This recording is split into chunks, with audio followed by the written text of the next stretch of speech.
Hello, everyone, and welcome to Harv's World for the next episode of the Baltic Sea. We are back in Scandinavia, and the meat processing plant called and said, "Yo, we can't store any more of your pork chops. You got to get them out of here."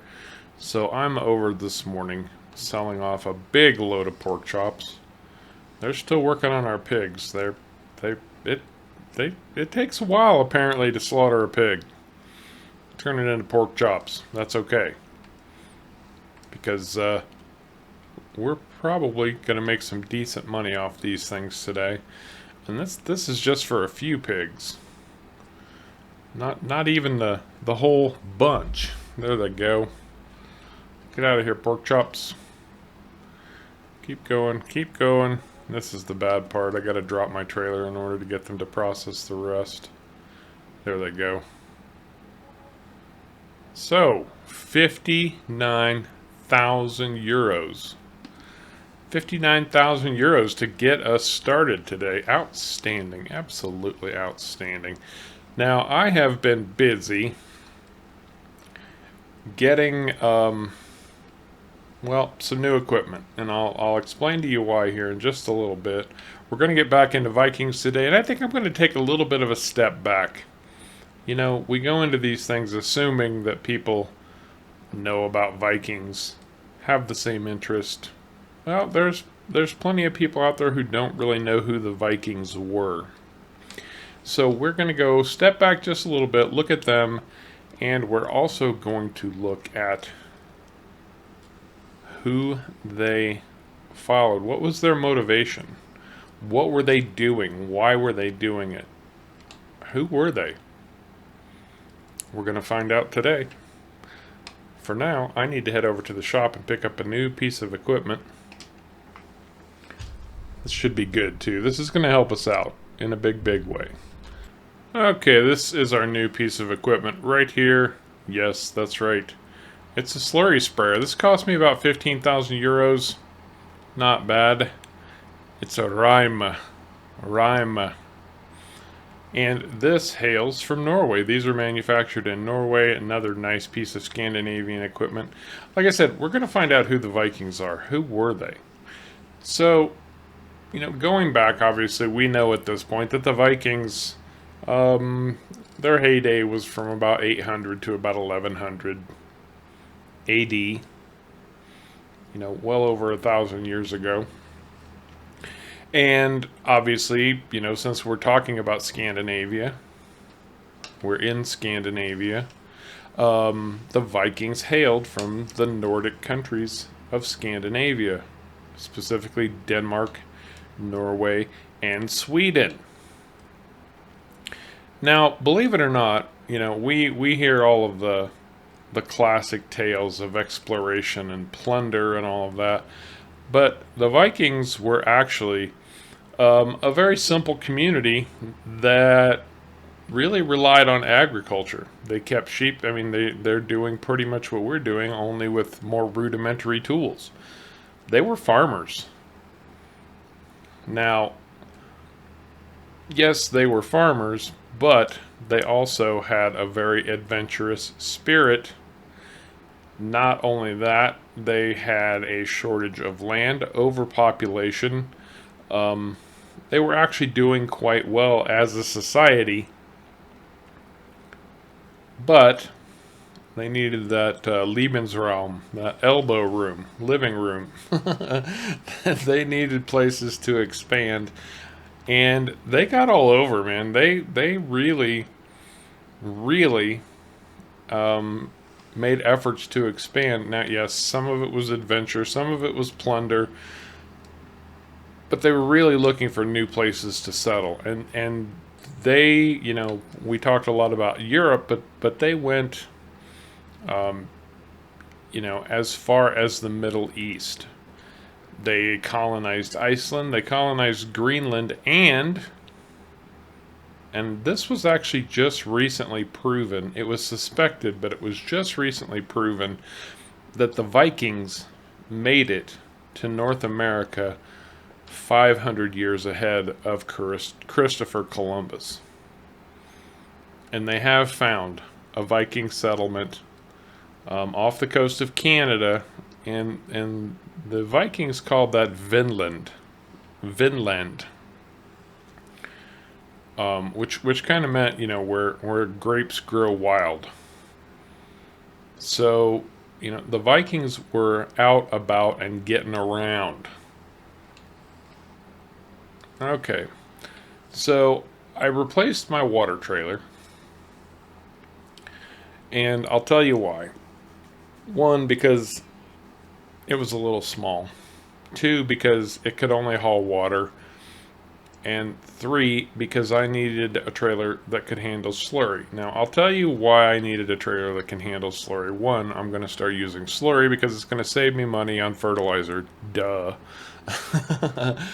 But this map supposedly has incorporated the manure system mod, which is all about pumps and hoses and yada yada, this, that, and the other thing. However, and I'll tell you, I don't have a lot of experience with the manure system mod, but it seems to me like when manure system installs on this map, it doesn't do so completely. Let's start filling this tank while I blather on. I have a couple of the hoses that manure system comes with, but I don't have any of the pumps or other equipment to pump slurry.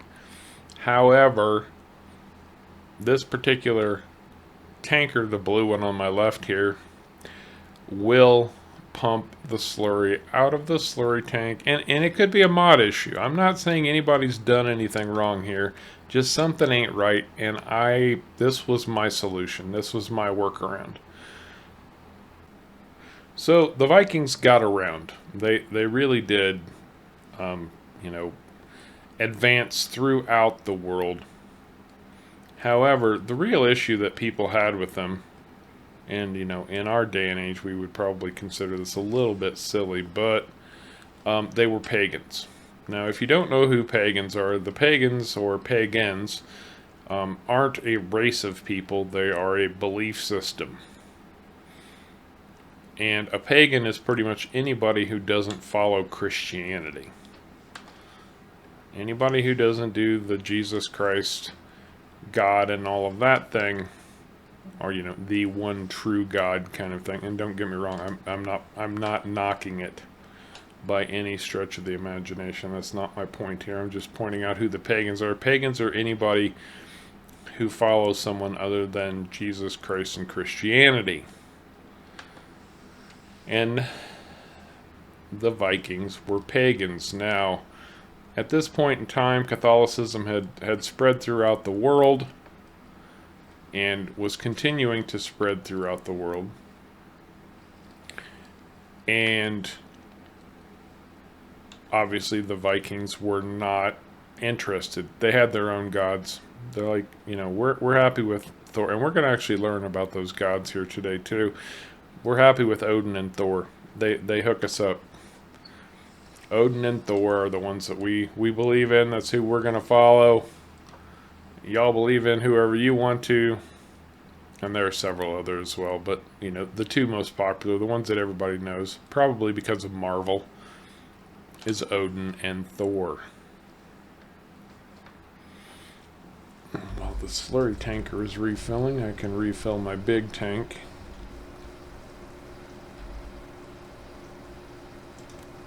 And we don't have an inexhaustible supply of slurry or anything.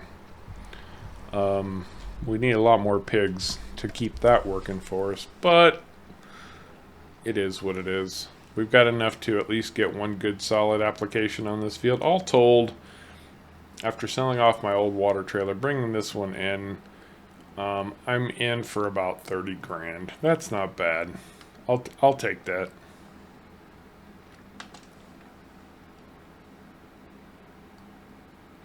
So yeah, the Vikings were pagan. They were happy to be pagan. However, the Viking era actually ended pretty much when the European rulers had managed to convince enough Vikings to convert to Christianity. That's when things really started to shut down for the Viking era. Now, if you didn't know, Viking is actually a European term, a label given to these Northmen. That's what they were known as. This is not a Me Too issue. Back in the day, they were called Northmen, even though there were plenty of North women. But Christianity pretty much brought an end to the Viking era. And like I said, Viking is a European word, and that word literally, quite literally, stands for pirate. Because they were seafaring, getting around the world on their ships, exploring, raiding, pillaging, plundering, and doing all sorts of other nefarious things. Yeah, they were considered pirates, and Viking is just another word for pirate. Yeah, my slurry tank needed a refill. That's what's handy about this little trailer here. I'm going to pull this out of the way and get back to it. I'm not too far from being done over here. Now, a little bit ago I said, Vikings were traditionally farmers, and that's true for the most part. But, Viking society did have different aspects to their societies. Of course, just like any society, you would expect not everyone to be created equal, and the Vikings are no exception to that rule, no exception whatsoever. In fact, basically there are 3 levels of Viking society. At the top, guess who? Surprise, the kings, the big wealthy landowners. That's phase 1, and God knows we still have the same thing today. We just call them corporations now. Right? Yeah, right. And then in the middle, the working class, the middle class stiffs, like you and I, we that was the farming portion of Viking society. Now, unfortunately, the bottom rung of Viking society, and I'm just telling you about history here, folks. Don't shoot the messenger. But the bottom rung of Viking society were the slaves. Now, the Vikings were very ritualistic people, and they loved storytelling. That's not too different from us nowadays either, right? I mean, we all love a good story. We go to the movies, we read a book, whatever. The Vikings were no exception, and they did leave quite a bit of literature behind that gives us a lot of insight into who they were, what they believed, and how they did it. In fact, they've got a legend, in writing no less, about exactly how the 3 strata of society came to be in Viking society, and it all centers around the Viking god Heimdall, which was one of the big characters in the Thor Marvel comic series, the Thor movies, I should say, Marvel movie series. Okay, that right there, my friends, is phase 1 of slurry on this field. Phase 1, actually, I should say, of getting this field fertilized. Now, one of the benefits of a slurry tanker is this.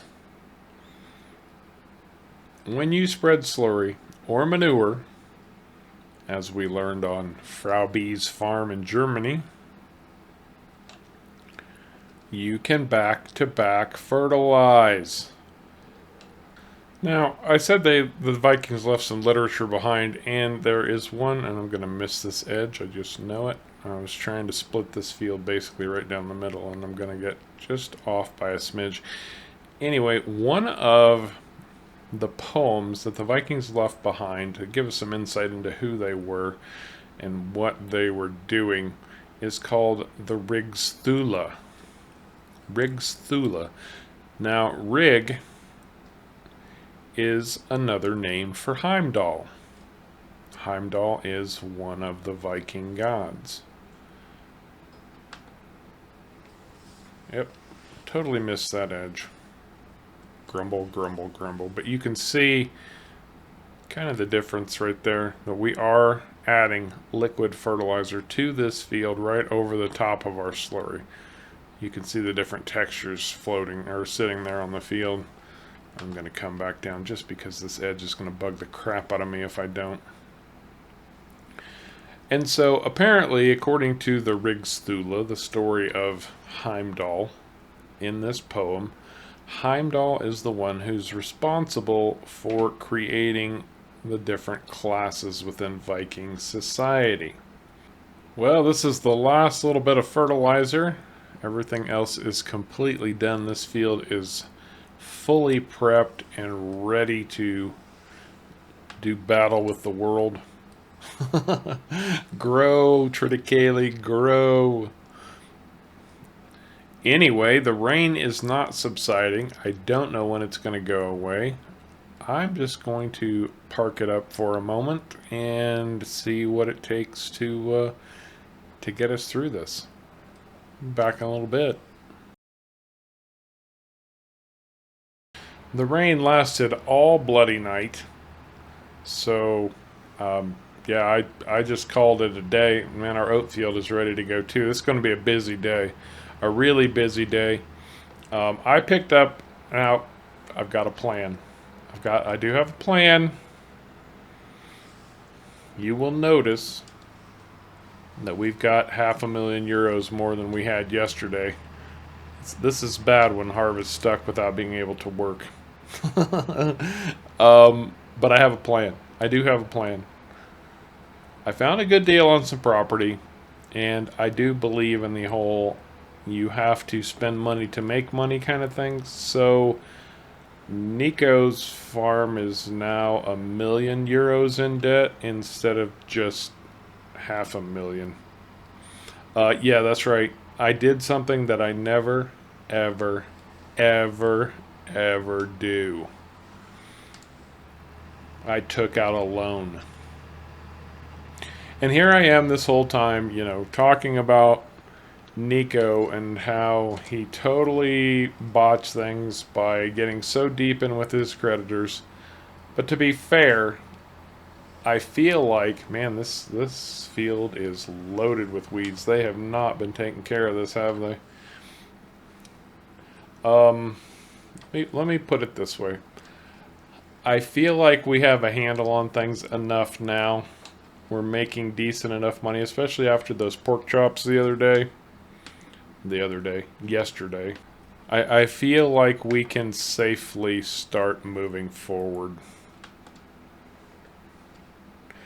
So that's what I decided to do, spend money to make money. Now, I picked up the contract on this cornfield right here because it's already planted. It has not been well cared for. However, there's one heck of a sale price on this massive, massive field. Well, good-sized field, I guess I should say.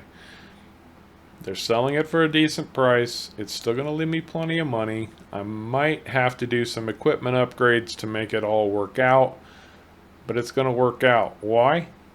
Because this is Harv we're talking about. Okay, that was a little bit cocky, but you get the point. We're going to make it happen. It's going to happen. So Nico is working, of course he is, and probably having a little bit of a coronary at the moment. My apologies, Nico. I know you brought me in to get you out of debt. That will happen, brother. You got to trust me on this. So we were talking about Heimdall, also known as Rig, and the poem that was left behind about his adventures was the Rigsthula, and how Heimdall created the caste in Viking society. So, the first of his adventures, he travels off. He's a god. He can travel however he wants to. But he comes upon a miserable hovel where he meets a couple of people who are dressed in in some pretty rough clothes, holy, dirty, ragged, and they welcome him in. Their names are I, who is the grandfather, and Edda, who's the grandmother. And they welcome him in, they have dinner, they talk for a little while, and they ask him if he needs a place to stay, and he says sure, so he spends the night. Now, they've only got one bed. Apparently, they don't have a barn he can sleep in. But he ends up spending the night with them and sleeping between them, and gets up the next day, parts company, and 9 months later, Edda, grandmother, has a child. This child's name is Thrall. Thrall. And of course, he grows up in this ragged, rough environment, and he meets a gal named Thur, Thir, Thur. They end up having children, and these children are absolutely filthy, disgusting, and this is how the beginnings of the lowest caste of Viking society came to be.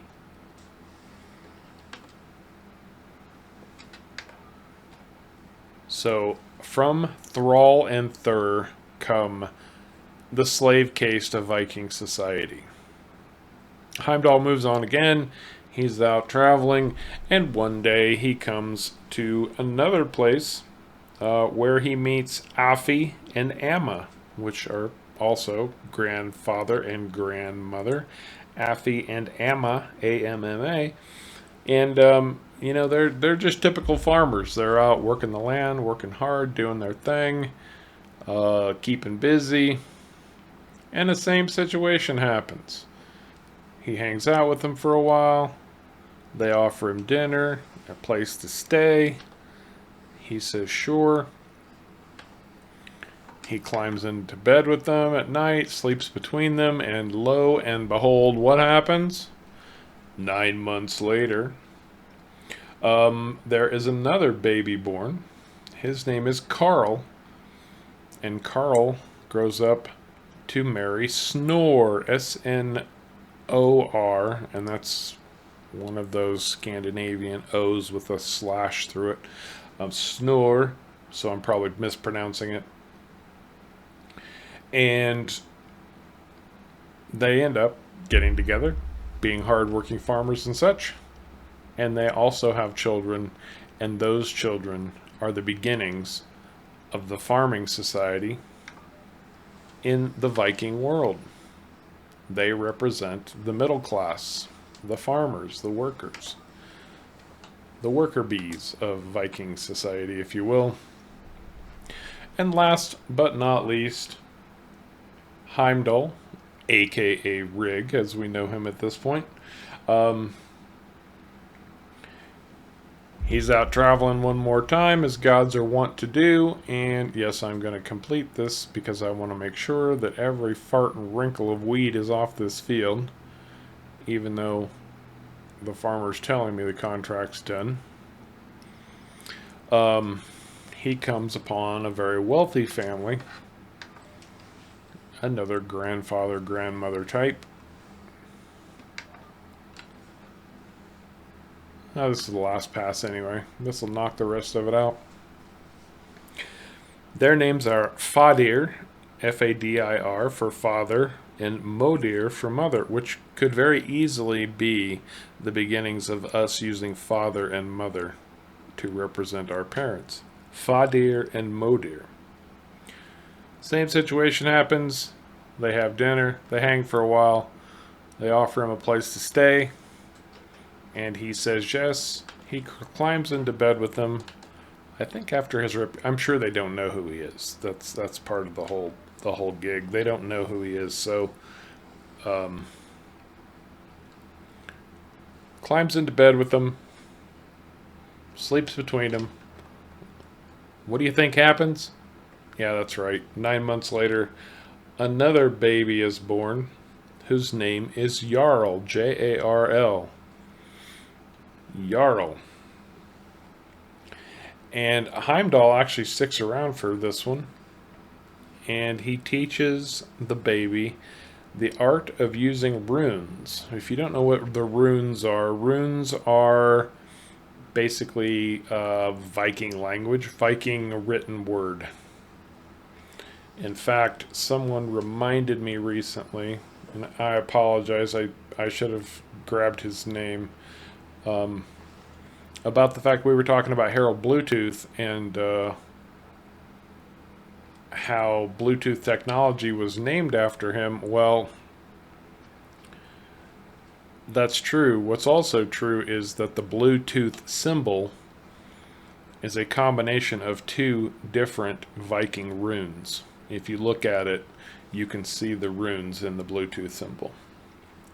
So anyway, Heimdall sticks around. He teaches Jarl the art of using runes. He becomes educated, and he marries Erna, Erna, and she gives birth to a bouncing baby boy by the name of Konr, Konr, Konr, which could be another word for king, potentially.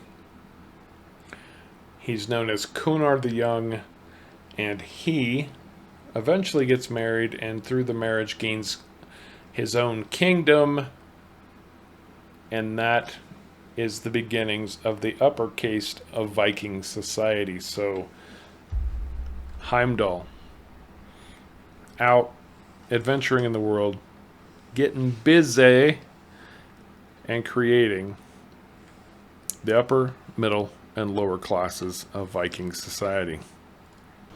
So it's looking like we're going to have a pretty decent oat harvest off of this field. I've got roughly 20,000 liters in the trailer already. I've knocked out a few headlands just to give myself some room to work.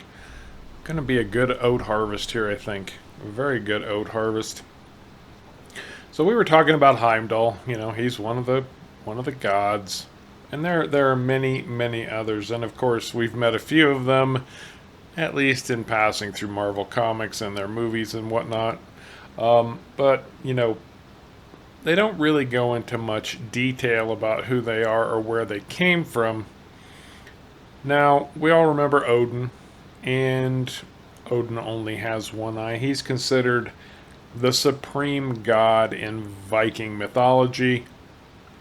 He is the All-Father, and we never get told why he's only got one eye. Well, he's only got one eye because he gave the other one to someone by the name of Mimir, Mimir, Mimir, so that he could be allowed to drink from a well that is the source of wisdom, known as Mimir's Well. And I can't bloody say it. So he sacrificed that eye just to gain additional wisdom. And I'm sure that this is why he's known as the All-Father. He's the god of war in Viking mythology, and he presides over the dead. He rules Valhalla, which we've talked about a little bit in passing. Valhalla is known as the Hall of the Slain. Any Viking that dies in battle belongs to Odin. This is one of the things we talked about also. You know, honor amongst Vikings is very important, and dying well is even more important, so that when they reach Valhalla, they will be embraced by Odin. Now, Odin has a number of female handmaidens that hang out with him in Valhalla, with all of these slain Viking warriors, and these ladies are known as the Valkyries. We met the Valkyries a little bit through Marvel Comics. Not as much as we could or maybe even should have, but we did. And Odin was generally worshipped by kings, warrior-type chieftains in Viking society, and their men. Obviously, that makes sense. Why wouldn't he be? If he's presiding over dead Vikings. then of course he would be worshipped by the warriors of Viking society. Now, one of the gods that we know the most about probably is Thor. We've been hearing about Thor for a long time. In fact, when I was younger, I used to joke that whenever I had a kid, I was going to name him Thor. Thor, God of Thunder. His middle name would have been God of Thunder, literally. Anyway, Thor is one of Odin's sons, and he is easily the most popular of the gods, probably why we know him best. He's still the most popular of the gods, although some might argue for Loki. Thor is responsible for literally creating lightning and thunder. This was created, as he rode a chariot pulled by goats through the heavens. Thunder and lightning were created as he swung the mighty Mjolnir, Mjolnir. Maybe there's actually a mod, a Mjolnir mod where you can get Thor's hammer in FS19. I probably should have loaded that just for this episode. No. I don't see a purpose, but you want to go dig it up, be my guest. Obviously, Thor was a warrior himself. He was a very strong, powerful man, and was one of the few gods who could do battle with giants. The giants lived in a place called Jotunheimar, and Thor, when needed, would go and battle them. He was very much worshipped by most of the Vikings. He could be trusted. The Vikings found him very trustworthy, unlike Odin, who could be very unpredictable. Apparently, Odin was a bit of an emotional god. You never quite knew what he was going to do or how he was going to react in a situation, whereas Thor, you kind of always knew where he stood. And so the Vikings really, really appreciated and worshipped Thor in a big, big way. Interesting to know. Very interesting, actually, from my perspective at least. Now, Thor actually did have a primary role in Viking society, and that role was to uphold law and order. Bump, bump. No, not that Law and Order. Law and order in Viking society. Thor's role was basically the judge, the police officer on the street. Thor was upholding law and order. Now, Loki, of course, we know him as the mischief maker, the half-son of Odin. Technically not even Odin's son. He was born of the giants. But, and, where all these gods live, this is known as Asgard. We probably know this as well also.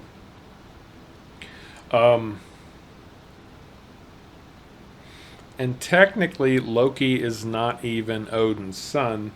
He is Odin's blood brother. And we know Loki is very crafty, very mischievous, and he cannot be trusted for even 1 second. And he's always trying to play the gods and the giants. Apparently there's this big ongoing battle between the gods and the giants. And Loki is always trying to get one up on both of them. So he's constantly playing them against one another, trying to get them to best each other in some way, so that he can have an advantage at some point in the future. That's Loki. Loki wants it all. And so he's going to try to take advantage of the distrust the giants and the Vikings have for one another. He's up to no good, but the gods still tolerate him, even though he's a liar. He's sly, but the gods see these as advantages that they can use. So, when necessary, I guess Loki becomes a useful tool that the gods can take advantage of. Interestingly enough, Loki is responsible for tricking the dwarves into crafting many items, including Thor's hammer Mjolnir. So Loki is responsible for the fact that Thor even has this magical hammer. He tricked the dwarves into making it for him. So, this is one of those situations where you can see the Viking gods, kind of feel like they've got an ace up their sleeve, if you will. Now, the last of the gods that we're going to go into today, and there were many others, but these are the most popular. There was Frey and Freya. They were brother and sister. Now, Frey is connected with good harvest, so he's kind of the god of the farmers. He's also known for being the god of fertility. And he has a magical boar, a pig. Hey, we've got pigs. We're following in Frey's footsteps. But he has one in particular. It's magical. It's known as Gulenborsti. Gulenborsti. This thing is shiny. It's bright. It shines like gold, and it's faster than any horse. In fact, Frey rides this thing. So if you ever see somebody coming at you on a really bright, shining pig, you know that Frey has come for a visit, and you should probably be on your best behavior. Because, pigs aren't known to, while they're not generally hostile, they will eat anything. And frankly, let me put this a little bit delicately. More than one person has gone missing because they fell into a pig pen. Oh yeah, that's true. There's a whole movie quote about this that I'm not gonna dig up, but great movie called Snatch. Loved it. Anyway, moving right along, Frey and Freya. Now Freya is the most beautiful of all the gods. She is a hottie, and she has her own place to live in Asgard. It's known as the Folkvang. Folkvang. And she is the goddess of love. Imagine that, the most beautiful of the Viking gods being the goddess of love. What a concept. Not only is Freya the goddess of fertility, she is also responsible for the Viking practice of Seid. S-E-I-D, Seid. And what this is that it's a technique that Cirruses use, and maybe others can develop the skill too. But effectively what it does is it allows you to leave your body, to take your soul, and travel to other worlds in search of information. It's very shamanistic in nature. Shaman would do this kind of thing. And, these ladies would go into a trance, and supposedly they would travel to other worlds and find the answers that you were looking for. So that's a little bit of a foray into Greek. Yeah, we're talking about... I started thinking about mythology. I started thinking about the Greeks because Greek mythology is such a big thing. No. Viking, a little bit of a look into Viking society, Viking mythology, and some of the gods that the Vikings worship. And I'm going to tell you right here and now that one of the best sources of information is from the National Museum of Denmark. A lot of the information I'm finding about Vikings comes directly from them. Who would know better than the Danes what their history was with relation to the Vikings? Well, they certainly do, and they're helping me out with information to help you out. Hopefully you're enjoying it. I'm going to finish this oat field. I need to get more fertilizer on that cornfield because the new cornfield that I went into deep debt for, and we'll see where we stand from there. But I think that's going to do it for this episode of the Baltic Sea. I hope you enjoyed it. If you did, please remember to hit the like and subscribe buttons down below. As always, I very much appreciate you coming along for the ride. And until next time, take care.